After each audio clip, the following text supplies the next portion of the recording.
Hey, welcome back, everybody, to the Benos podcast. And today's guest on the episode number 26 is Bostjan Nachbar. Boki, as we all know, is the managing director of the EuroLeague Players Association. But besides the work that he does currently with them, we also talked about his experience as a player. Also, the project he used to have as a podcaster, which was interesting to listen to. But mostly we talked about the relationship between players and coaches, assistant coaches, the expectations he has from assistant coaches, and the experiences he had with different styles of coaching. So listen in if you want to hear a player's perspective on all these little nuances that exist within the basketball world, or a locker room rather. It's very interesting to hear a player of this magnitude of what he thinks, what a player expects from coaches and especially assistant coaches. So we talked about that. We talked about also the current job that he has, as I mentioned, as the managing director of the Players Association, of the achievements they've had so far and the plans they have in the future, as well as the importance of young players within the business, what they can expect and the work they can do to going forward to balance the act between teams and players' expectations. Please listen in. Please give us a 5-star review on Spotify. Please rate us on Apple.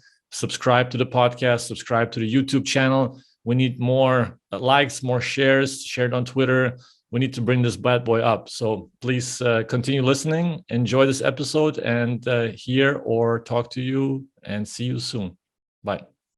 And we are recording. Zoom told me we are recording. Boki, welcome. We just met in Belgrade, and poof, here you are on my podcast. That's how quick it goes. Thanks for coming. Yeah, thanks for having me. Yeah, it's we had a quick introduction, and our conversation was flowing well, and I thought that it would be a good opportunity to talk to you about your experiences, not only what you do now, which we'll get to, but also as a player on various levels in various leagues.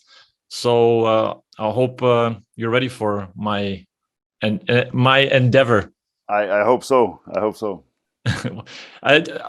Before we start, I prepare 4 quarters for you. I prepare for most of the players 4 quarters and coaches as well. But before we start, you used to have a podcast as well. You had something that, like, you told me about in Slovenia. Yeah, we did a podcast for I think about 7 or 8 years in a row. But it wasn't strictly a basketball podcast, even though we did have basketball guests, and it was different topics, different guests. We covered everything, like, from sports to music to history to astrophysics to just whatever we felt at the time that was interesting to us, because it was myself and another co-host, and then we added another of our friends. So it was actually myself as an athlete, and the co-host was a former basketball player, never played professional, but he works at the radio, so he's a radio guy. And then the third guy was a stand-up comedian. So we had a really interesting combo, and yeah, we spoke about basketball as well, and we had a lot of Slovenian basketball players as guests, but also NBA players. And I know that JJ Redick was our guest, and Jim Jackson was our guest, and we had still a long list of players that we wanted to talk to, but at some point it became just too much, especially with what I do now. It became, the scheduling wise, it didn't work anymore. So but I'm a huge fan of podcasts myself, and was one of the first that did it in Slovenia, to be honest. The pioneer. So, yeah. Are they still going, or is that just broken up? We might still continue. We're taking a break, and a friend of mine who was also running, he got his second child not so long ago. So we all overwhelmed now with the scheduling and the family, and everything else. But we still might do it, maybe not as regularly, because we did like every 2 weeks for years, but we might do more of it like specials, like a special session, and especially live events, which we did also in Slovenia and attracted a lot of audience. So nice. Maybe we'll focus on that in the future and still come back maybe a couple times a year and do a live event. So it was in Slovenian and English. You were switching back and forth depending on the guest. Depending on the guest, we would do one or the other, and mostly we focused on Slovenian audience. We never were really trying to push an international podcast, but yeah, we had English speaking guests as well. Probably I would say maybe 1/4 of them were English speaking. at least. Yeah.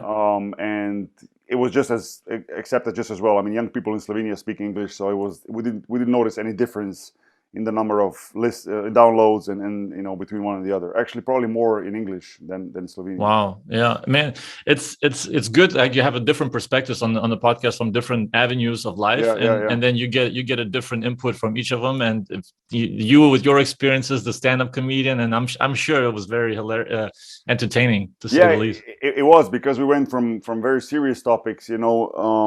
I'll give you an example. Like Dan Carlin was our guest. Really? Yeah. Like, wow. He was our guest, the historian.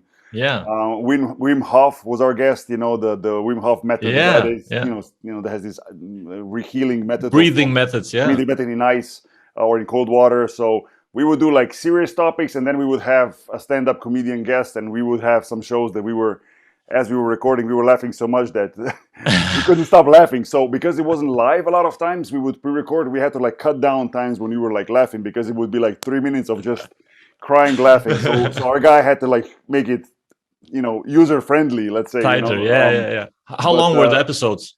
About 45 minutes to an hour. We tried to keep it short, and it's always like you're trying to satisfy different views of listeners. You have people who want shorter episodes, you have people who want things to be dragged out. So we kind of kept it 45 minutes to an hour, which when we started doing podcasts was a lot for people who didn't know podcasts. People are used to these radio interviews, 5 minutes, boom, boom, boom. And then when you had a guest, we took our time and we went deep into the topics. And going, an 1 hour, an hour and 15 conversation at first was like, people were like, man, they're so long. But then they started seeing the difference between let's call it a radio interview and a podcast, where usually it's like you're dictated by the time and by the sponsorships or whatever, and you got commercial breaks and all that, or TV, for example, where, when you do your own, let's call it quote unquote private podcast, you're the boss. And you can drag it out as much as you want, and you can go as deep as you want in the topics, and people started to catch up on that and appreciate it more. And I think that's one of the reasons why the podcasts are so popular around the world. It's the new way of communicating through internet. Yeah, that's the long form podcast has more substance, because you can just go in any avenue you want and you can dive deep. I mean, we talked about it. It's like Joe Rogan style is just an other extreme, and that's what like I started off like, because I was traveling a lot by myself, and I started listening to Joe Rogan and Tim Ferriss for the first ones when I started this scouting job. And then you start thinking, and just it's like looks like 3 hours long, but it just, you don't have to listen to it at once. You listen to like an hour and a half, and then you just keeps going. And it doesn't mean you dive into it, but you get a lot of ideas from it. You get a lot of information from it, and that's why that was the inspiration for me to do it as well. Because in this basketball avenue that we both know has so many nuances to it, and having the opportunity to talk to different perspectives, people with different perspectives as well, gives a lot of substance to this podcast, and that's all. And especially if you produce quality content, then it's going to happen to you soon. It happened to us also. I have to fortunately say that people started then saying it's too short. Same people that would at the beginning say, well, it's kind of long and blah blah, but at the time when they get the idea behind why they're longer and all that, people started asking for longer podcasts. So we kind of intentionally kept it under 60 minutes just so we could have people wanting more. We kind of like that, so that's what we did. Yeah, that's like the podcast ideas in the US. It's they're in traffic for an hour, so for them it's quite easy to listen to a podcast. And then an hour back to home or whatever, you already have 2 hours in your pocket. So it's a little bit different. It's culture-wise, it's more adaptable in the States, and that's why it's bigger. But in Europe, it's catching on, and it's been probably now like it's saturated. The market is saturated from both directions. It's just like you have to have a very niche podcast to really gain the attention. I think it's very difficult to come up with something completely new, right? I mean, 10 years ago or 9 years ago in 2013 when we started, it was easy because whatever we did, it was like, wow, we have a national team player all of a sudden that is talking to us through podcasting, just blah, blah, blah. Because like I said, people were just used to this interviews. And back then, I kind of felt like whatever we did, and as long as it would be interesting, but whatever topic we discussed, it would catch on. Now, I think, like you said, it's so saturated already. There's so many podcasts. There's good ones, great ones. There's a lot of also bad content out there. Yeah. So people are kind of really picky on what to choose and what they listen, And it's also it depends what you want to get out of it. And then when people listen to you talk, it seems like you said on the radio, unreachable person that's like so distant. And then when you listen to it on the podcast, it's like, man, I get to know Bostjan. I get to know Joe. Like I listened to Joe Rogan's probably like no, not exaggerating, 1,000 episodes or more, probably more. Yeah.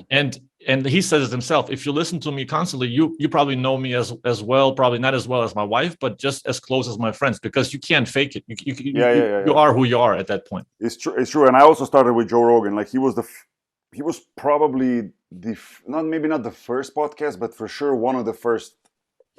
Or maybe I'll say like this: it was the first regular podcast that I listened to. So I maybe checked some other ones when this all was coming out in 2009, 2010.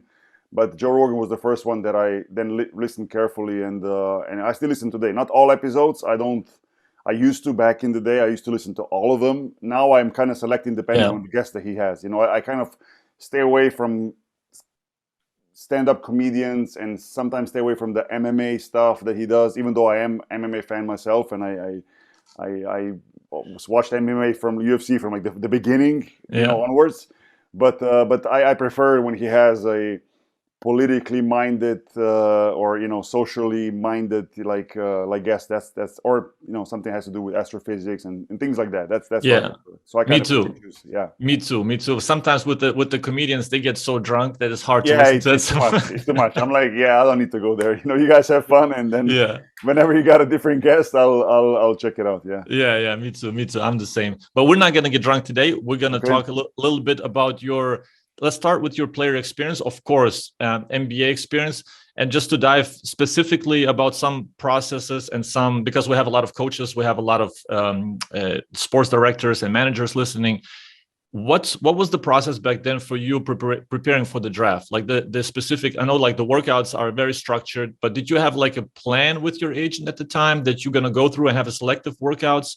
And what was the idea behind the preparation? Yeah, we did have a plan, even though it was a very short plan, because I was playing in Italy at the time, in Benetton Treviso, and we went all the way. We won the Italian championship, so we went, almost until I want to say 20th of June or something like this, maybe 20th of June. And draft is, or at least back then was end of June, right? So yep.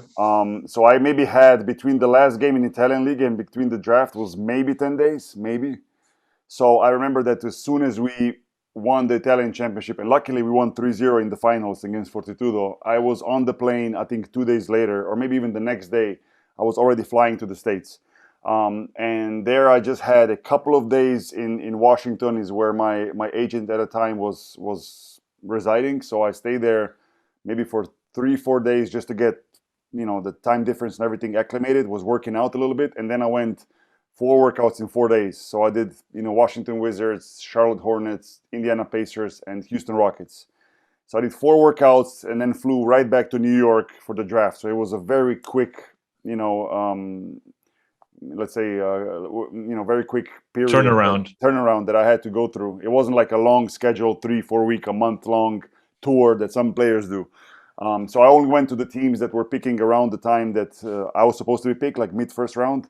And that was it, and there was not much time for more. And, I think that also there wasn't much need, because I think, playing already and getting a lot of playing time in my last year before NBA helped me to get noticed. And I think the scouts saw a lot of my game already. So it wasn't like I was not like a secret or something like this, Yeah. So, but you guys selected the workout specifically for the range. And that was pre-selected. Washington had, I believe, 11, if I'm not mistaken. I think Indiana had 13 or 14 and Houston had 15. But I know that in Houston, when I was working out there, a bunch of other scouts came also in from other teams, because Houston allowed them to. It was kind of like an agreement that they made. So even though it was a Houston Rocket workout, there were other GMs also present.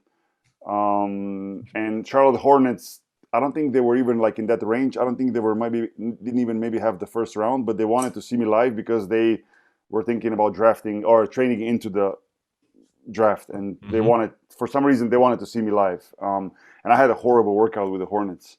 I remember that was actually the first one I had. So from Washington, I flew to Charlotte and did it there, and then back to Washington. And it was just me and another player that I cannot remember the name. He was not drafted after, but we had like a full court one-on-one drill. And he was a guard and I was a forward. So going against like a physical guard, like full court one-on-one, I was dying in practice. I looked so bad, I think. I was like, I'm not going to get picked, But then luckily in other workouts, it was not like this, full court one-on-one. It was more of 2-on-2, 3-on-3 drills, shooting drills, stuff like that. And that suited me better instead of going against one-on-one against full court against the guard, Against the guard, yeah. Was Houston your best workout? Would you say? Probably. I mean, Houston, I think, was kind of determined already they're going to take me if I'm still going to be available. That's at least was the mindset of everybody me coming in. They even said that to us when we were there. Even though you never know what happens in the draft, especially like after the lottery. It's or even in lottery, but especially like the deeper you go in the draft, the more surprises there can be. So. But they said if I'm going to be on the board, they'll take me. They said they were really honest. They said the only player they would take in front of me is Karam Butler if he would still be available, and then he got picked, I think, number 10 by Miami, I think. But they were really honest, and they said, yeah, we've been watching you all season. It's true that they sent scouts to Treviso. Rui Tomjanovic was there after they finished their season, so he watched me live. So they showed the most interest. So the workout I had was good, and everything I did was good. I think I had a really good shooting practice also with them. Part of it we dedicated only to shooting, like just different shooting drills. Mm-hmm. Part of it was like 1-on-1, 2-on-2, 3-on-3. There were a bunch of other players there, but I felt really comfortable, in that workout because also the way they accepted me and the way they treated me there. It wasn't as distant as cold as some other teams maybe. Like you're just one of the guys. It was kind of like a welcome already, which helped. Yeah. Yeah, you felt at ease. You felt welcome, and you kind of give you a little bit took some not pressure, I would say, but just a little bit of tension. Yeah. I was much more relaxed than with other workouts because in Washington Wizards workout, Michael Jordan was working me out. So, and it's not a joke. He was there. He was running the practice pretty much. Because I did practice together with Jared Jeffries. It was me and Jared Jeffries. So Jared Jeffries got picked by Washington Wizards later, and we knew he's going to probably get picked by them. They were really high on him. So it was me and him and a couple of other guys. Jerzy Welsh was there also, and I think maybe 2-3 more guys.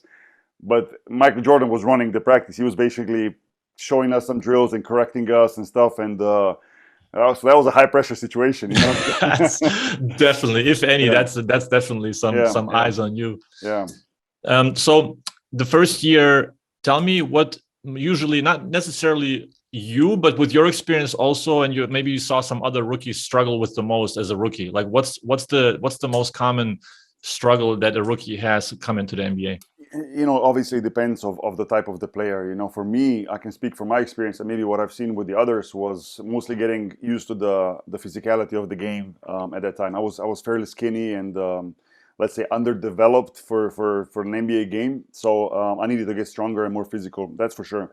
And the second thing that I was was working in my disadvantage a little bit, even though I wanted to go to Houston, was because I was basically the second first-round pick for them. Yao Ming was obviously the first choice and number 1 pick, and all the focus was on him. So I was really treated more as a second rounder. They even said that I'm going to be I'm their first-round pick for next year because Houston didn't have a first-rounder the next year. They traded it away even before this draft. So I had to be patient, and that wasn't easy. A year ago I was playing in Benetton Treviso, went to the EuroLeague Final Four, won Italian Championship, and had a big role. And then you go into NBA, and all of a sudden you're sitting on the bench and not even getting in games. So that was difficult. So getting more physical and understanding the NBA game better, which back then suited me not as much as I think it would later in my career, and especially now, because it was much more physical, much more one-on-one, post-up, mid-range, like a banging kind of basketball, and that was the challenge that I had to go through and understand the game better and just be physical enough to be able to get minutes. How long did it take you to really feel like you are there? Like this, what, like a whole 2 seasons, 1 season? Yeah, well, definitely not in the first season because I also didn't play much. So the minutes I would get here and there, like 3 minutes in this game and then nothing for 2 weeks and 5 minutes in that game, that didn't count as anything. I didn't get any feel from that, Yeah. And in practice, how it is in the NBA. Once the season really gets going, there's no real practice anymore. So I use that to just get better at different things, technically and get stronger. So I would say second year was the one that I started feeling more at home and more comfortable. But again, another unfortunate thing is that I got drafted by Rudy Tomjanovic and his coaching staff. And after my first season, because of his illness, he stepped down. So Jeff and Gundy and the whole new coaching staff comes in that didn't really know me that well, or didn't probably need me or want me in the team in the first place, because they have a completely different philosophy. Yeah. So I had to go from this player who liked to play an open game and fast game that kind of fit with Steve Francis and those guys, Yao Ming, Coutinho Mobley, that we had on the team. That was the idea behind it. I had to change into this 3-and-D kind of guy, which well, not what I did, I mean, threes, yes, but to be like a stagnant player that would just basically stay in the corner and play this New York Knicks 90s type of basketball, which what we tried to do, it didn't really suit me well. But I had to do my best to get minutes, and I did, and I played, and I had as the season went on, got a bigger and bigger role, and then played a lot in the playoffs. But then my third year, I got traded away, which was a really important thing for me to happen, to go to Hornets and start playing really big minutes and being basically the sixth man for the year and a half that I was there. Right. Then that was my last NBA question I wanted to dig into was, what was talk to me about the experience going through receiving the message that you got traded. Was that something that was already kind of in the talks that you kind of anticipated, and how did it hit you? I got traded twice. So the first time I got traded is I was asking for a trade for a while, my third season, because the Houston Rockets did not pick up my fourth year option. And I kind of expected it because I didn't have a very big role, and like I told you, I didn't fit in the system that they tried to do. So I knew that I don't fit. I tried to get traded earlier so I would play somewhere and my option would be picked, but it didn't happen. So going into my third season and not having, as soon as my option wasn't picked, we asked to be traded right away. I asked, and we had a good relation. It wasn't like I was mad at anybody. I just said, I really want to go somewhere where I can play, because if I go 3 years without actually having a bigger role, I'm probably not going to sign my next contract. I'll go back to Europe. So I did get traded just around the Christmas time, and Jeff Van Gundy called me and he said, "Hey, we know we tried to get away, to a different team, and we found a team for you." They traded me for David Wesley, who was an experienced player and the guy that could do a lot more for that team, and what they were trying to achieve at the time. And I was totally fine with it. So I went to the Hornets. Back then it was New Orleans Hornets. Mm-hmm. And I started playing right away, like 20, 25 minutes. The team was not having a great record, and it was just about giving young players a chance to play. So that's what I needed, and that's what I got. But the second time I was traded from the Hornets to the Nets, it was completely unexpected. Well, it was unexpected because I re-signed with the Hornets for 3 years, and I was very comfortable and was starting some of the games, coming off the bench the other games. But then we had a couple of incidents that happened. That we had David West was injured, Birdman, Chris Anderson was injured, Jackson Roman broke his hand, and we had another big guy that was also on the injured list. So we were without a center going into the trade deadline. So we knew there's going to be a trade. And on the trade deadline day, we still was no trade. So once I got home and I turned on the TV, like in the afternoon, I saw in the ESPN news that I got traded to the Nets. And I called my agent. I said, "Did I just get traded?" And he's like, "I don't know nothing about it." So it had to just happen. It was like a last minute deal that they made. That's why it was so unexpected, because I didn't think I was going to get traded, even though it can happen at any moment. Yeah. But I got traded to the Nets, and I always say it was the best thing that could happen to me, because I got to play with some of the greatest players, and with Jason Kidd, and played a lot, and we went deep into the playoffs and just had a lot of fun over there. My best years were with the Nets. Yeah, what an experience that is, man. I can't imagine. It's a different world for many people. That's not hard to understand when you get, just from one team to another. You play and you see these guys now performing really well in different roles in the NBA. So it's definitely a blessing also when you get traded to a team like that, and you learn a lot, but you also get to hang out and form these relationships for the future. Yeah, it's true. And the trades can be, you never know until you play it out. I mean, when I got traded to the Nets, first of all, I was pissed off. I thought I was not going to play, and I didn't play right away when I got there.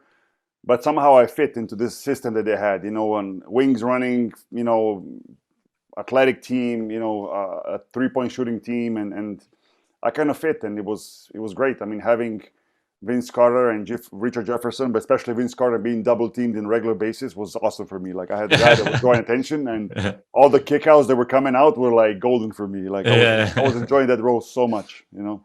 Yeah, just be ready to shoot. For sure, for sure. That I had to do that. The players that didn't shoot didn't fit in that system. It was that system, that simple.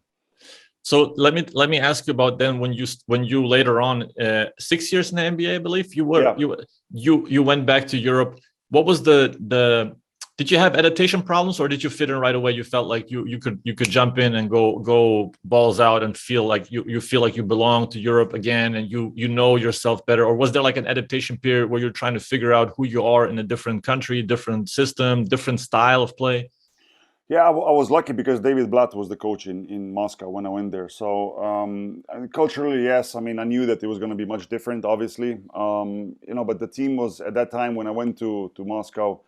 You know, it was really professional and highly organized. You know, Dynamo Moscow at that time was aiming really high and had, let's say, the budget and the personnel to chase that. And by personnel, I mean players also.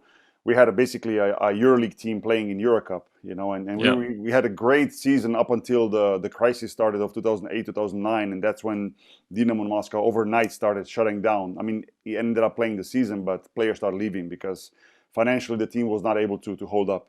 So that was unfortunate because I signed a 3-year agreement there, and with David Blatt, we had this agreement that we'll bring the team back to EuroLeague and build on that, and I was willing to stay there long term just because the project itself was so well, let's say, you know, so well established and so well put down on paper, but unfortunately, it didn't happen that way. But it took me a little bit. It took me a couple of months to really get back into this Euro style of play. But after that, I kind of took off and had a great Euro Cup and you know, the VTB or the Russian League you know, season. The problem was once, you know, February, March came by and players started leaving, we just were not the same team anymore, and then it even more fell everything on my shoulders and the guys that were there. We had Darius Lavrinovic and Jevtokas was there also, Robertas, and we were one of the last guys that stayed there. And that wasn't fun then anymore. You know, it didn't make sense to stick around in a team that is basically falling apart, or a club that is falling apart. And most of us, I think all of us, actually foreigners, left after that one season. Let's talk about a little bit about the coaching now, like from the player's perspective that you experience on the NBA level versus European level. Obviously, David Blatt has a completely different mindset than let's call it like the average European coach, because he thinks differently. I know him, and I know how he really expresses himself and also reaches players. But in your experience from the NBA, and maybe it's more so assistant coaches outside of the game, like in between practices, the communication level of that you experience in Europe versus America, of how they interact with players? Yeah, I you know, when I was playing in Italy in Benetton, my coach was Mike D'Antoni. You know, he was a coach back then before he became big in the NBA. So I kind of really always felt comfortable with American style of coaching, the communication that coaches have, and certain freedom that they give to players and stuff like that. Still strict and still structured, but much different than, you know, especially like the Yugoslavian old school of basketball, which I also had coaches, and under some coaches I performed really well. But I felt more at home with American style of coaching, especially then in the NBA and you know, my time with New Jersey Nets with Lawrence Frank. And then the reason why I came back to Europe, or one of the reasons, was because I went to play for David Blatt. Like otherwise, I don't think, if me and him were not talking a lot over that summer, and him explaining me how he sees basketball and what he tries to do as far as my role would be, I don't think the team would be able to convince me, even though my contract offer, I mean, the contract was financially was you know, was big at that time.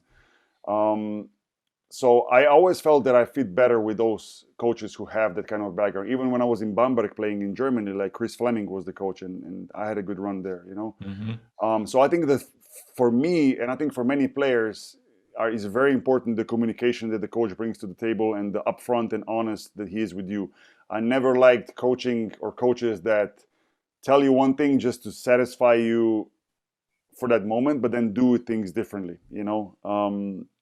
And I like the positivity that American coaches bring to the table, you know, not so much the criticism and the negative things that they expose, but also trying to not hype you up, but trying to tell you and show you what you're capable of, and building on that. And that always helped me as a player. It's a fair to say that American style of coaching is a confidence style of coaching. Like it really it encourages you to be who you are as a player, and it gives you a little bit of a more of a confident demeanor. And if you can't perform as the most confident possibility with the most freedom that you can have, then you're probably not made for that level, right? Like, I mean, there's other way, like you said, the old school mentality of getting the best out of you in regards to pushing yourself, pushing you to the limit of like emotional frustration to the max. And if you can't handle that, then you can handle all the frustration that comes during the game.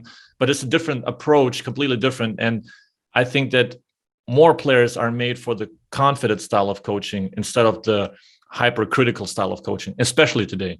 Yeah, I think that has changed a little bit. I think back in the day, especially coming from Europe or coming from the ex-Yugoslavian countries, like it was normal that the coaches would be really tough on you. And yeah. I don't like the word to say negative, but they would really, when you made a mistake, they made sure that the whole world knows about you made a mistake, and you had to build on that. You had to get through that, and you became mentally stronger and stuff like that. So there's benefits in that as well.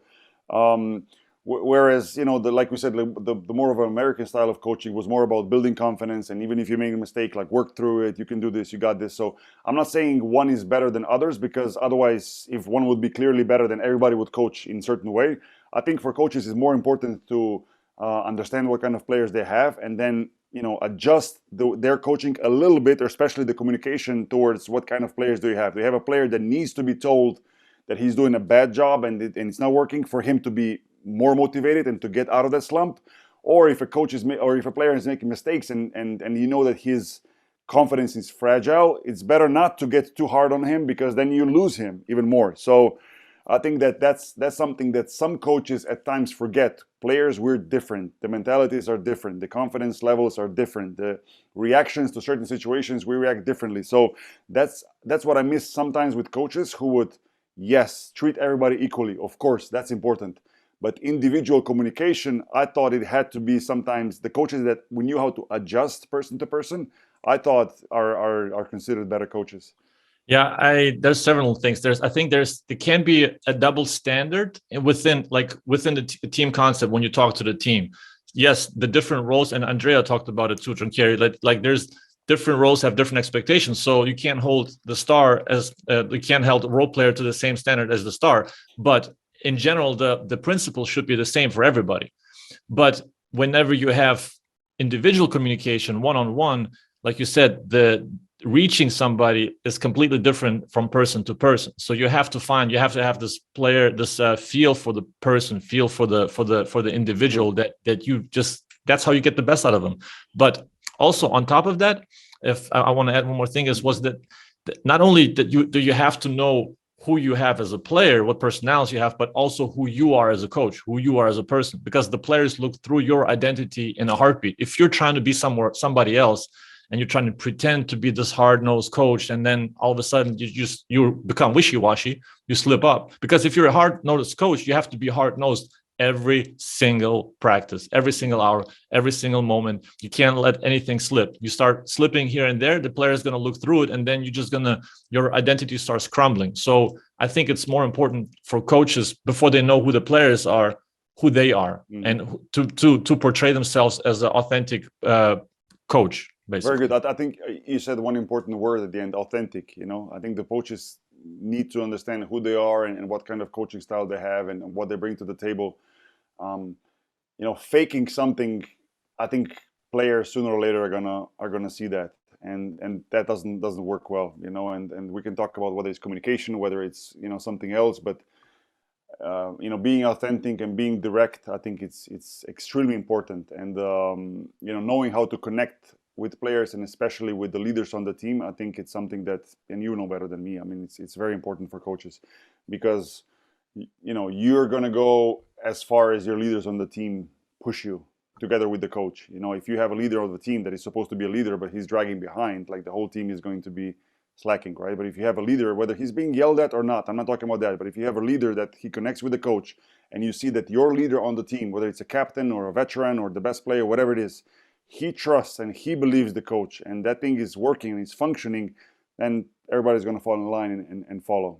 So that's just from my different experiences that I had when the coach and the main player on the team would show true leadership and how important that was. And that was, for example, when I was with the Nets, and Jason Kidd and Lawrence Frank had I would say, a pretty quiet relationship where they were not super communicative with each other, but they had this trust, and Jason Kidd would follow what Lawrence Frank said, and we all fell in line, and that was it. And on the other hand, there were situations where I'm not going to talk about names, but the leadership would fall apart between the coach and the top player, and those things did not end well, because then the coach has to deal with all the personalities. Everybody now wants his 5 minutes, and becomes a problem.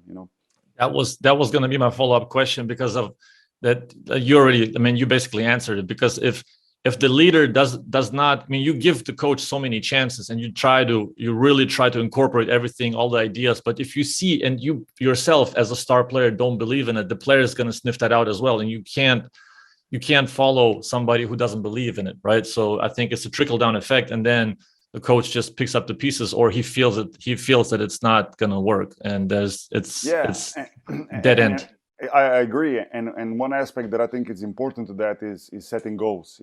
I think especially between coach and the top player, top 2-3 players, like, it's so important to say, okay, we're going into this season and these are our goals, and that's what we try to achieve. And then I think everybody kind of follows that goal and is trying to reach that goal. Whereas I've been on some teams that we didn't know what we actually is expected of us. Like, what are we trying to achieve here? Like, are we trying to win the championship? Are we trying to just participate? Should we just make the playoffs and that's enough? And that was always ended up in disaster, because it was kind of like just headless chickens running around, and then it becomes a situation where everybody tries to get his, right? Like, I want to get mine, I want to get mine, I want to get mine. And I've been in situations like this, and that's not good, and it's not enjoyable for a player either. Yeah, there's no purpose to the season at the end, right? And that's not what you want. It's the worst you can be, is going to practices and playing games, but not knowing what you're actually trying to achieve. Sure, win. Yes, everybody wants to win, but basketball season is composed of small steps, practices, then wins, and then the major goal. And I think whatever that goal is, staying in the first division, making the playoffs, making to the finals, winning the championship, I think the team, the club needs to recognize that. The goal needs to be realistic, and it needs to be like a religion. Like, that's what we want to do, and that's what we work for every day. Without the goal, it's like you're just going to work, and it's like just another day, and that's not good. The experiences I have with those situations were only negative.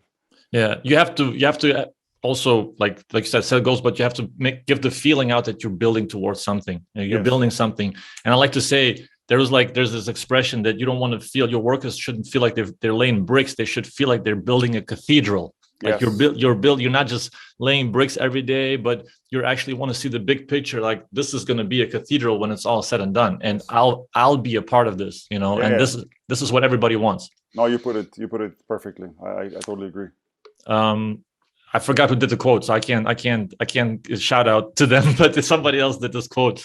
One more question about coaching, and then we'll move on to retirement. But what do you think are the most important traits of an assistant coach that you look for, that you feel like this assistant coach is really next level? What would you say, pinpoint, that stands out to you the most? From my experiences, the assistant coaches are always kind of a link between the head coach and the players. What you don't want, or I will start with what you want. Like, what my experiences are, and what I always liked with assistant coaches is that they are analytical, that they can give you more information than the coach can, because they can, I don't know how different coaching staffs work, but I had situations where we had 2 or 3 assistant coaches, and those guys would then kind of split in groups. Maybe some guy had big guys and wings and guards and stuff, and it was always like, you always want, especially after games or in preparation of games, go to these guys to get more information. For me, that was very helpful. I was big on preparation always, so for me it was very important to understand what I need to do, what my opponent might do, and things like this. That's what I was looking always in assistant coaches. What I didn't like with assistant coaches was that if I lost trust in them, meaning that I would go with them in a certain problem or a certain issue and talk to them, even confidentially if it had to be, and then I either found out, or I heard, or it was obvious that got related to the coach, and it backfired to me. And it wasn't about speaking back to a coach, but it was about some insecurities that I might have about certain play we did, or about opponents or whatever, or about the tactical preparation for, and just kind of try to figure out if there's something we could change and we could do. And then I would see that would backfire, because it would say, we have some players complaining about this and that. I was like, it's not about that. It's about trying to find the best way to work as a team and work individually. So I think the assistant coaches have a very important role, because they are linked between the players and the coaches, but they also need to keep that trust level extremely high. I think it's extremely important, and that's where these coaches can benefit. And that's why you see in a lot of situations where assistant coaches are so popular that at some point, mostly with the same team, then they become the head coach, because the trust level was built early and it was sustained throughout the young assistant coach's career. Yeah, you broke it down. Excellent. I think that, and I've seen both. I've seen, like you said, like there's two paths for two avenues for an assistant coach to have and to take and to be fluent in. One of them is the analytical and the tactical side. Like you have to know your stuff. And basically a robot can do that stuff as well. Like you just have to have watched enough games, clips, and break down, the opponent, the individual's weaknesses, and you can prepare each player for that. The second avenue is a little bit more complicated, because that's the personal side. Mm-hmm. And that's when you also, like the players, like the head coach is a little bit further out. So he's not always there. And the assistant coaches are always the ones that are, the players seek out after practices or whatever. And you have to have a filter for that. You have to have a feel, but you have to have a filter of which information now do I need to keep to myself? How do I filter by protecting the players' information, but still filter out and portray it to the coach as like a problem that could arise in a certain manner if we don't do this and that. But by protecting the identity of the player, but also by protecting the withholding the information. So it's a way of relaying, because that information that you give to the assistant coach is probably essential for the team's success. But then the assistant coach has to think of, how do I translate this and protect both sides, basically. That's a riddle for a lot of coaches, assistant coach, because you have to have not only emotional intelligence, but also feel for the person. Just having to grasp the significance of the information you just received. Oh, for sure. And a lot of times, we see assistant coaches as firemen, putting down fires, like trying to keep that smooth sailing going, because, they are trying to protect the coach. I assume I never was an assistant coach, but part of your job description, even though not officially, is trying to protect the coach, but also, understanding players and trying to relay the right information in both ways. Sometimes head coaches, because of their position, they cannot really reach the player because they don't have that complete bond, but assistant coaches do. And that's why their role is extremely important. And I think over the years, I've seen that the assistant coach's role also in Europe, the importance of it has increased, whereas NBA has always been, well, when I say always, I mean since my experiences 20 years ago or 15 years ago, has been really high on having assistant coaches approach players more and building that bond. Yeah.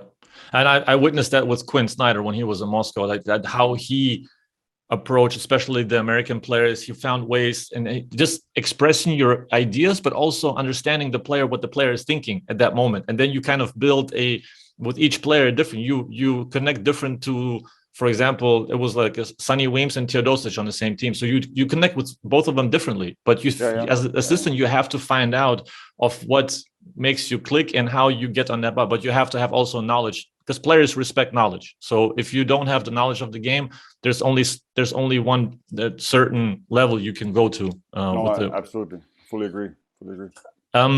So retirement, and I talked to Kyle, to Sammy, to JR, to Nikos. It's a little bit of I think you had a clean break. You were 37. I was 37. Yeah. I could still play. I mean, yeah. I physically I felt I could still play longer. I had a calf injury in the last part of my last season that was kind of dragging out, and I could never really return back on the court. But otherwise, but it was an injury that could get healed. Just needed a little bit more time. But I felt I could still play. I was still in good enough shape and still was, playing still in ACB and was putting up good numbers and all that. I just didn't, the desire just wasn't there anymore. My kids were growing up and I wanted to be around more, and just wasn't once I was not on the championship teams anymore, to be honest, because I was lucky enough in my career to always be in teams that were, trying to win something, and my experience in Sevilla at the end to just play to remain in the first division was the motivation to do that wasn't there anymore. I just didn't feel the need or the desire to continue. So it was basically a priority shift. You were trying to build a championship with your family. There you go. That became. I mean, that was always most important. But at that point, it was where my time is spent. Yeah. And that became much more important for me. That to step away and do something else, but not be tied up with the strict schedule that you have as far as practices, games, travels, and all that, For sure. So the thing that I always noticed, and I noticed it because I was early with injuries, I had to finish, but that's like the identity shift you have, because there's such a long identity as a player. Is there something you anticipated that happened that you maybe couldn't foresee, or something that you like preparing yourself for this different identity? Afterwards, in a way, it helped me because I went from FC Barcelona, let's say the Final Four level team, to Seville, which was one of the bottom teams in the ACB, with unfortunately a much smaller fan base and fan following, at least at that time, because the team wasn't as good as a long time ago. So it was kind of a transition from this big club of high pressure, full arenas, to kind of the lower level of the ACB. And it kind of, I already knew that it's going to be a big shift. That is good. I know that people will just not be all over you anymore like you were when you were a player, and new generations of fans come in and they don't recognize you as much. So this identity shift, I kind of expected it, and honestly didn't make a big deal out of it. I knew it's a reality. It's something that happens. And for me, it wasn't that big of a shock just because I mentally prepared for it. I knew it's a part of life and a part of a cycle of a professional athlete. So didn't have too many issues with it. I've seen other players struggle with it, especially if you're finishing up, at such a high level that you always play, and then it stops one day and you don't really mentally prepare for it, and can be a pretty hard hit. Honestly, I did, let's say, mentally prepare, even though I didn't do no special courses about it or anything. But I kind of knew that it's going to happen. So I shifted my focus into other things, like finished up my studies and got a bachelor degree, and I really started studying the MBA. Bachelor in what? Business leadership in Newcastle. It was in let's say partially long distance learning that I did. So it was a mix of both. Actually, through FIBA program. It's I started with a FIBA timeout program, which was dedicated to retired or almost retired basketball players to pick up on the studies, and I was invited to be a part of it and jumped on it right away. And it was a 1-year course that we did with FIBA, and then if you wanted to continue on your own, you could continue for 2 more years, and I did. And so I got my bachelor's degree in that. At the same time, I started really taking courses and studying the MBA model and the CBA and all that stuff, because it was always and it still is my desire to work in front office one day, and maybe I'll pursue that at a later stage. Yep. So I kind of got ready for all of that, and that took my focus away from just sitting at home and doing nothing and feeling sorry for myself for not playing basketball anymore. So I knew that I just have to keep busy, and the way I am, I don't know, I cannot relax. I always tend to keep busy somehow. So that's why that shift wasn't too bad. I think it's so important for players to prepare and to start preparing early, because like you said, from your experiences, careers can end up much earlier than you think they will.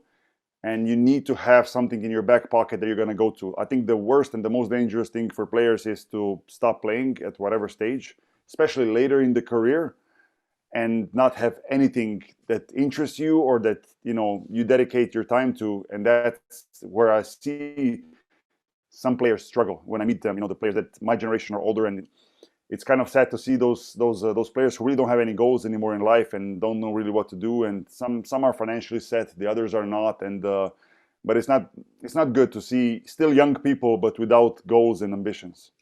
Yeah, and that's it's a good segue to the ELPA, because that's a question that I would also think of pursuing with your current role in terms of preparing guys for retirement, if there's any kind of programs, but also to get back on that with the struggles that some ex-players have.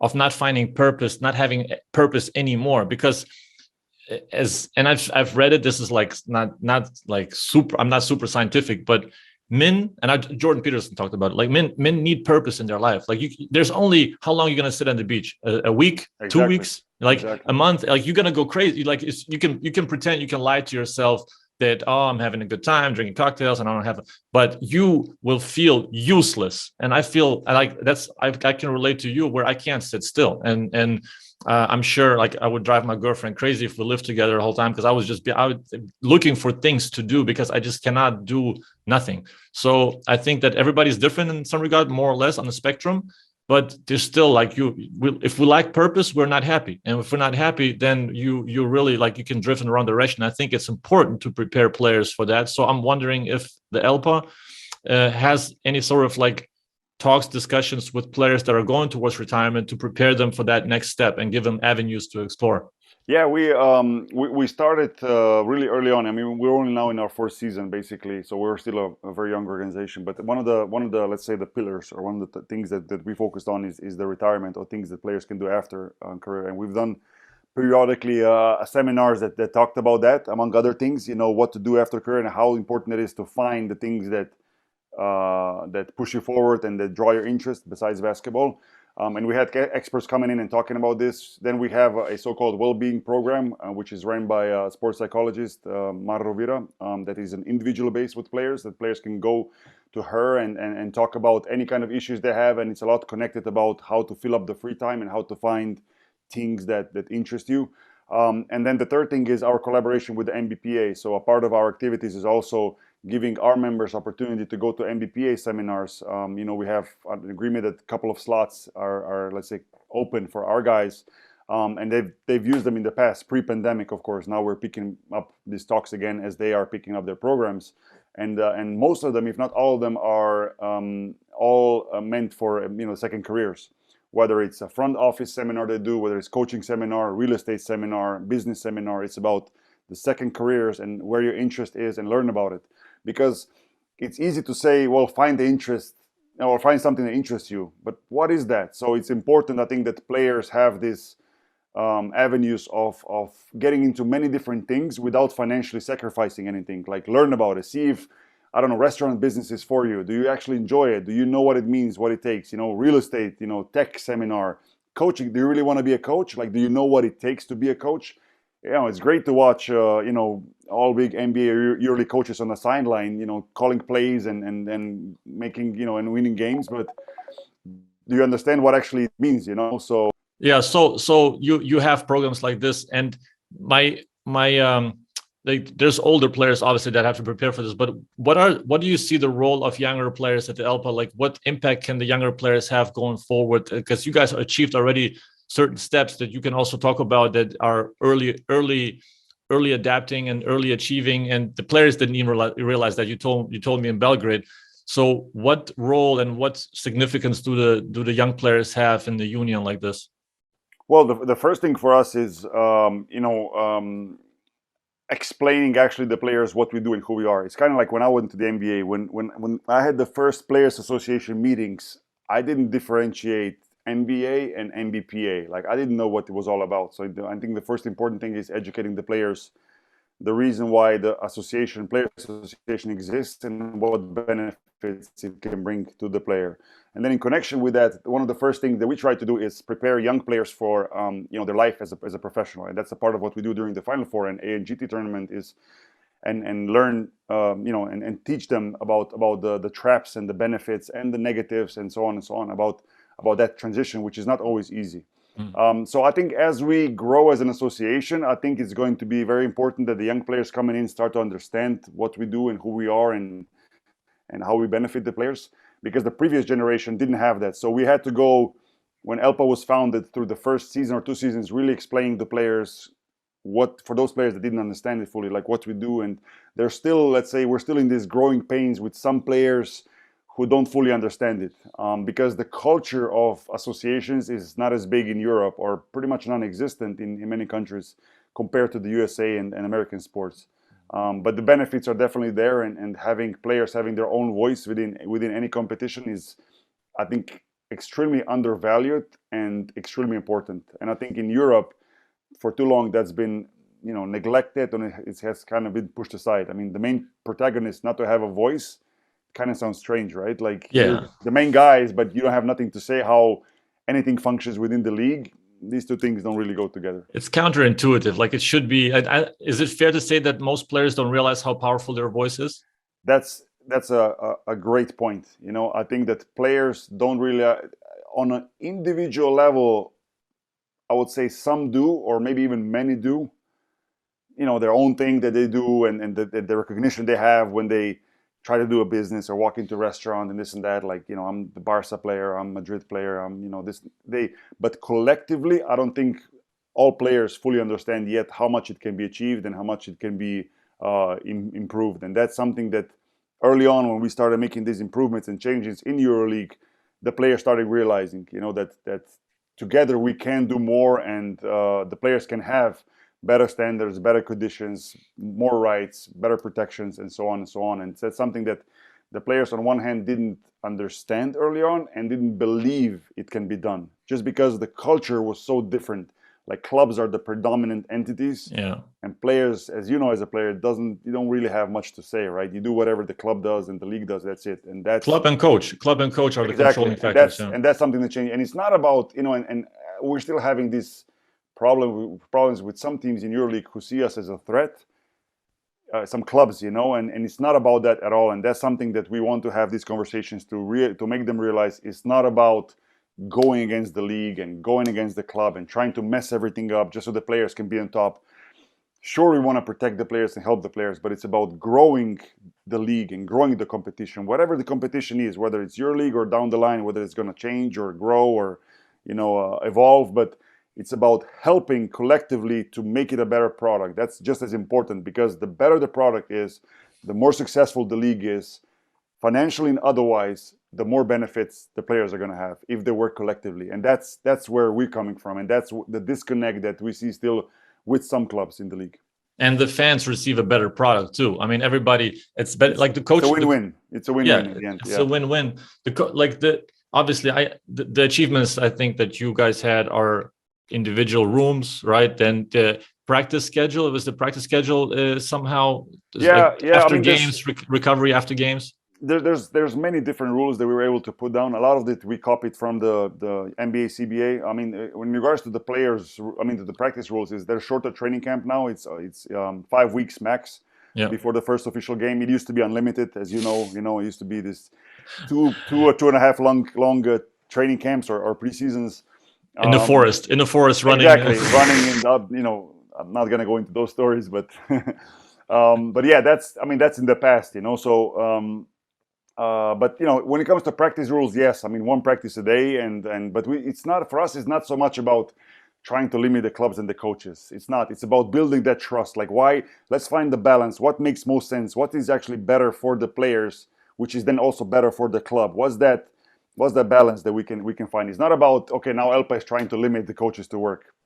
Not true. Not the point. Not the point of it. How can we protect the players' health? How can we prolong the careers? And how can be the balance between what the coaches feel they need and what the players feel they need? And where can we find each other? But in connection to that, the improvements we added it's a long list, So it's not just single rooms. It's remove stickers from the court and second medic. That's the one I wanted. That was my next topic. Stickers on the court. Go. Keep going. No, it's. We felt that was extremely important. That was actually one of our first. I wouldn't say demands, because it's not like we knocked on the EuroLeague's door and say we demand something. It was about recognizing the issue. It's noticeable. It's noticeable. It's about why do we feel that the stickers should be gone from the court. We understand it's a financial benefit for the club. I understand that, but how can we improve it? Let's then paint the free throw circle, the mid circle. Let's do more circles. Let's do more around the 4 lines. More advertising. Let's focus more on digital advertising. Like, we'll have players do more appearances if they have to. Like, let's find ways to clean the court so we don't have injuries, which even this season happened in some of the domestic leagues. And the logic behind it, I think it's very simple. Like, if you have a special player that you pay a lot of money for, as a club, are you really willing to put him, quote unquote, on ice every game and risk an injury? Because then you have to pay this player and you have to pay the new one you're going to bring in. It's a double issue, right? And this conversation started early on, and after I think a season or two of ELPA existing, we were already made an agreement to remove that. And then, second medical opinion is a standard now in EuroLeague. In our time, you could not really ask for a second medical opinion. If you did, you had to do it kind of behind the club's back, and then the club would get pissed off, and then it would become an issue. Now it's a standard thing. Overdue payment system. If salaries are late, we report to the league. There's a system behind it how to protect the salaries and get the salaries sooner. And so on and so on. The list is very long, but there's definitely a lot of things we did early on, but we still want to go further and introduce the league-wide insurance for players. And down the line, my big goal for players is pension. That's also something that hopefully the league is going to be financially healthy enough in the future to accept that as a part of the deal, and that's going to elevate EuroLeague. It's going to separate EuroLeague even more, not just within basketball, but within other sports as well. Yeah, and that's so again talking about the benefit for the league. If you have a sports league that takes care of the players and is giving the players all these benefits, players perform better, the product overall is better, and the image of the league grows. Instead of a league where everybody knows that the players are being kind of much treated badly and so on and so on. You don't want to be a part of that as a fan, as a sponsor, whatever. So this is all the things we're trying to do to elevate the league and to help the clubs also, from the player side. Yeah, it has to be a fair play issue, right? It has to find like common denominators to agree upon, so so both parties don't feel like it has to be. I don't know if it can be ever 50-50, but it has to be some give and take. Then you give up some practice time, it is, and a lot of times we have situations and players call us and say, hey, but our coach had a super long practice, blah blah. And I say, you guys lost a couple in a row. And of course, coach needs his time to change things, to add things, to, at the end of the day, show who's the boss, whatever. We're trying to tell him, please try to be patient in this. If this repeats, then of course we'll make it a bigger deal and we'll go through the league to regulate this. But sometimes it's about finding this balance and understanding what situation you're in and not to demand too much as a player. And a lot of times when you achieve something, there had to be a give and take. So it was always about getting what's more important to players and maybe giving back to the club something that is important for the club, but not as important for the player. So it's about these trade-offs. And at the end, it's about me or players getting more and clubs getting more. And that's how you elevate the standards of the league, Perfect. Yeah, it's also, when you practice as a player, you don't realize what the coach is thinking, how much the coach is feeling. And especially with the schedule these days, it's so hard to implement everything you want to implement in the practices because the practice times and the practice days are less and less. So the question becomes, where is the limit, right? Where do you draw the line? And do you think that going forward, I just hear rumors about the systematic shifts that are about to happen, but do you think there's a world that we can find at some point where the calendar will be fixed and that we can have a healthy calendar for all players to be happy with the practice time and the coaches to be happy with the practice time and the games to be balanced out and not to have so many games? I think Barcelona played 17 games in 34 days. I think at one point it's 36, something like that. I mean, it was crazy. So that needs to be, especially with COVID and postponements that happened, that became even bigger burden for players, and then they had to really compact the games in a very tight schedule. But I think I think the things it's been a very difficult season within EuroLeague, politically speaking. I mean, the EuroLeague has many issues, clubs management and the battle is inside of it. And one of them is scheduling and then FIBA agreement on national team games and stuff like that. My personal opinion is that I think it's going to get worse before it gets better, and worse in the sense that it's going to be even more issues that are going to be internal and more power struggles. But I do hope that this worse comes now and it gets through the summer, and then in the next season we can go into a direction of fixing things up. I think that the way situation has been in EuroLeague over the past 10 or 12 months is not sustainable. The league needs to get a clear leader and clear leadership, whoever that is, same management or different management. And at the end of the day, from the player's perspective, if I put myself completely out of the picture, it doesn't matter. The league needs a clear path, a clear plan, like we spoke about earlier, having a plan and knowing the direction, then it's easier to follow. But I do think, that within a certain time frame, in I would say the midterm, in a couple of seasons, I would hope there would be an agreement on scheduling with FIBA and regulating this better, because right now it feels like everybody's pulling in their own direction and the players are in the middle. And you have those guys who want to play for national team, but they can't, and they would like to play for national team, but on an ideal schedule when they don't have to be focusing on the club's competition and so on and so on. So the players are being, I sometimes say in a joking way, but it's kind of true. It's kind of like they're a kid to a parents that are divorced. It's like one arm here and one arm here, and both are like pulling you. And the worst thing is putting pressure on the players and saying, "Hey, what do you want?" Well, it's not no clear answer. The player wants to respect his contract and play for the club because that's where he earns the money.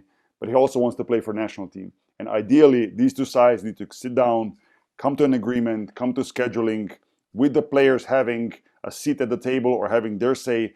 And if those three sides, FIBA, EuroLeague, the players, at the end of the day, make an agreement that all agree to, the product is going to be a win-win-win for everybody.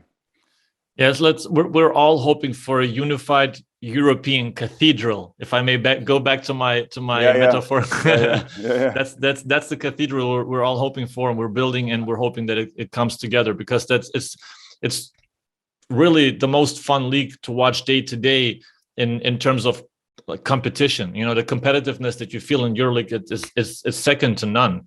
Like you don't see the intensity at the NBA every game in, game out. And forgive me for saying that, but that's like the EuroLeague model in terms of competitive nature.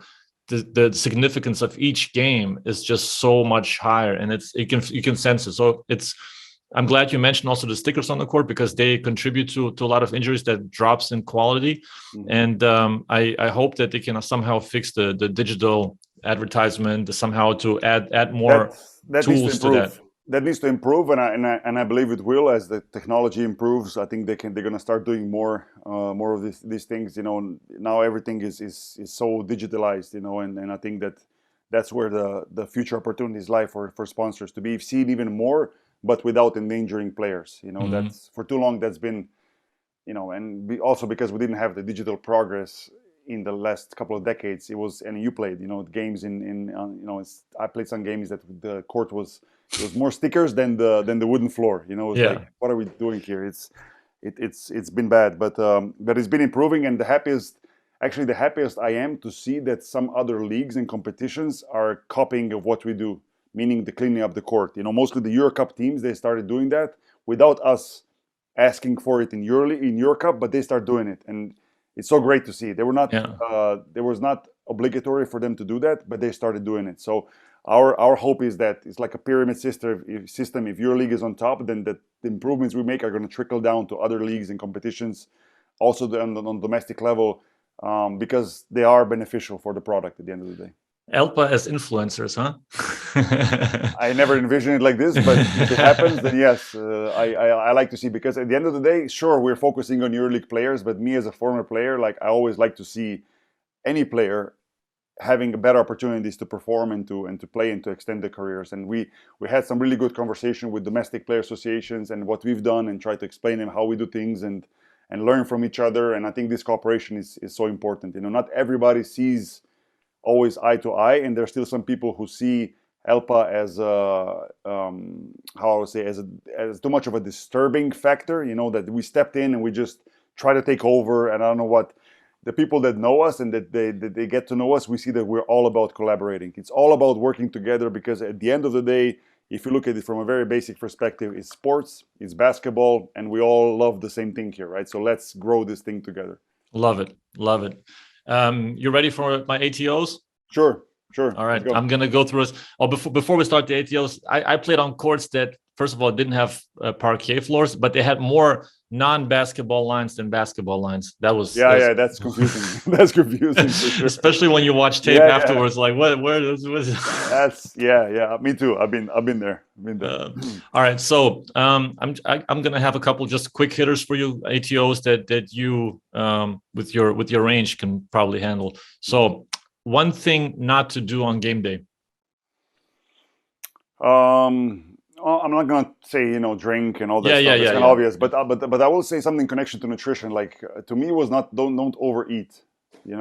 Like I happened to be probably a couple of times that I would have a too big of a meal before the game and it never turned out good. Like I tried to be professional about it. Like that was to me was big one. How Don't close to the overeat. game? Well, sometimes you can even have like a heavy lunch. It was like sometimes you had like a late game, but you would have like lunch 1 o'clock, and you say, okay, I have a big meal, but then it can kind of get stuck in your stomach. I was always very on the game days. I was very careful and selective on how much I ate and what I ate and stuff like that. So, I would say this: it's not a comfortable feeling when you go play a game with like a bloated stomach. Had that before too. Yeah.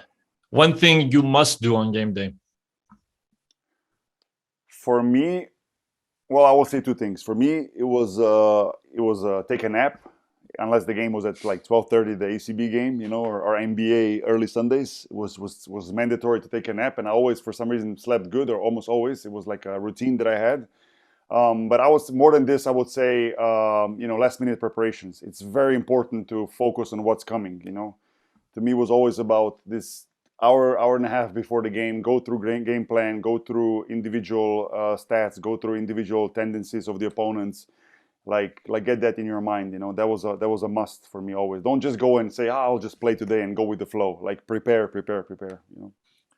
One book that impacted your life or career. Oh wow, that's a tough one. I read many. Um,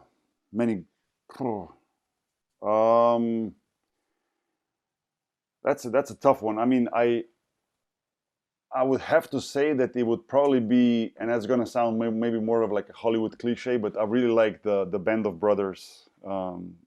Stephen Ambrose, I think he wrote it, if I'm not mistaken. Mm, It was a book. The series came out later. yeah. Because I'm big on history and things like this. In connection to sports, um, I like the cap. It's called The Cap, and it's about how NBA instituted salary cap and how these big changes came over the revenue split and everything in the 70s and 80s. So I really recommend that for all the people who are interested in the basketball business. It's a book that came out a couple of years ago. I don't know the author, but I'll book find called it. The Cap. It's an amazing book, and it's like one of the highly regarded basketball books. Super recommended, really. It's a history about the NBA, about the Player Association, about the league, about the David Stern, the struggles they had early on, and how they made it a successful business. So for people in front offices, fully recommended. Change the NBA. Yeah, I'll link that to the show in the show notes Okay. below. One moment you would like to have back as a player. Playing for the New Jersey Nets in general. It was a great time. Loved playing there. Had a great team. Playing alongside Jason Kidd and Vince Carter was probably the most enjoyable time for me. So I would take that back in a heartbeat. A playoff series or something like this. That was fun. That was fun. Hardest thing you had to overcome to get to where you are now.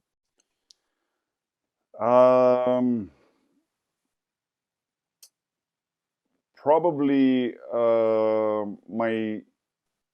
I would say two things. My second year in Italy my first year in Italy was very difficult when I went there as a young foreign player, and I didn't play much, and I was at the time to be, next year was my draft. So if I didn't overcome that small role and not playing and really dug in hard and really, busted my ass for those 12, 14 months, like really worked hard to get my minutes and to start playing, I probably wouldn't be where I am. And on the other hand, some injuries that I had, I had never had a severe injury where I would be, like a knee or a back or something, but I did have hand injury, hernia, and ankle surgery, and all of them took a while to get back. And the injuries are the toughest thing, really. It tests your character in a lot of ways. Patience. It Yeah, tests your patience and yeah. recovery. I think people underestimate when athletes get hurt how much that takes, and it's not just the physical damage you get, but also the mental aspect of it, and to go through it and to come back and to get the confidence back, especially the heart injuries. It's really a test of your personality. Best non-basketball Twitter follow. Who do I like to follow the most? I used to be Joe Rogan, but now he's like more on Instagram and stuff like that. I like to follow him like early on. Elon Musk is kind of fun, I think, with what he does and what he's trying to do, and people try to understand him or not understand him, whatever. But he's kind of fun, especially now with him trying to purchase Twitter and see what kind of changes he brings. So maybe Yeah. him, yeah. Yeah, he just lately had a tweet about Lithuania as well to support the Baraktar purchase initiative that Lithuania started. He threatened to buy TikTok, Facebook, and Instagram. I think if nobody contributes, so contribute to that. Yeah, he's a and I'm not a super like Elon Musk fan or anything. Even though I do like Tesla cars, I have to say. But he's interesting on Twitter. Every time he tweets, it's something funny, I think, and something interesting. So, best daily life hack, or number one daily life hack that you have? Daily life hack, yoga probably. You know, I don't do it as much as I need to get back into the routine. I used to be very disciplined about it. Now, lately, less. But it's something I discovered after my career. But I wish I did sooner. I think yoga. I think there's a place for yoga in basketball. It shouldn't be overdone, but it can be a part of the recovery routine. I think that's something that I wish I knew sooner. I think there's a lot of benefits in that, and I enjoy doing it. Favorite failure. Favorite failure? Yeah, this is Tim Ferriss' question. Favorite failure that you really look back on that helped you, and you at that time maybe didn't appreciate as much as you do now. Oh wow, that's a tough one. Favorite failure. I failed as a musician, to be honest. When I was a kid, which instrument? I played when I was a kid. I played the piano or the synthesizer. So I was in a rock band, and then because we went more into a rock, the guys on the band and I was a kid. I was 12, 13 at the time, you know, and everybody was like, "Well, we got to switch now from synthesizer to we needed a bass, you know, so the bass guitar in the band." So I started taking guitar classes for a year. But I was already focused on basketball so much, so it was kind of lagging behind. Everybody was like serious musician. We had a drummer and two guitar players, and I was kind of like lagging behind. And at some point, I was like, that's not for me anymore. And I kind of felt I failed, you know, in this music world, even though I still enjoy music a lot. And I've always been a fan of good music. But that was the failure that I think put me more on the basketball path at the end of the day. That's okay. That's okay. Yeah. We appreciate that. We appreciate that failure. Yeah. All right, Boki, that was it. You survived the ATOs and my podcast. I hope you enjoyed it. Awesome. It was a great conversation. I really enjoyed it too. It was really, really insightful. And tell people how they can find you if they want to follow you. I don't know how active you are, but if people want to follow and keep up with you a little bit. Yeah, I'm on Instagram, Boki Nachbar. I think Instagram and Twitter. But Instagram, I don't post as much. I'm not a big fan of it. I'm not the big selfie guy and all that stuff that the new generation is bringing to the social media. Yeah. I probably have still Instagram because I follow my daughter now because she's starting her basketball career. I want to be on top of things and make sure that everything's right. So Twitter is my thing. Boki Nachbar on Twitter, and I love to engage in some conversations even on Twitter and stuff like that. Perfect. I'm pretty accessible. So Twitter is mostly where I'm at. Okay. All right. Appreciate it, everybody. Give Boki a follow, and I hope to see you soon. Yeah, likewise. Let me know when you're in Spain or in Barcelona or in Slovenia, and we'll get together. I will. We'll get together for a nice dinner. Thank you, everybody, for listening, and hope you enjoyed it. Bye.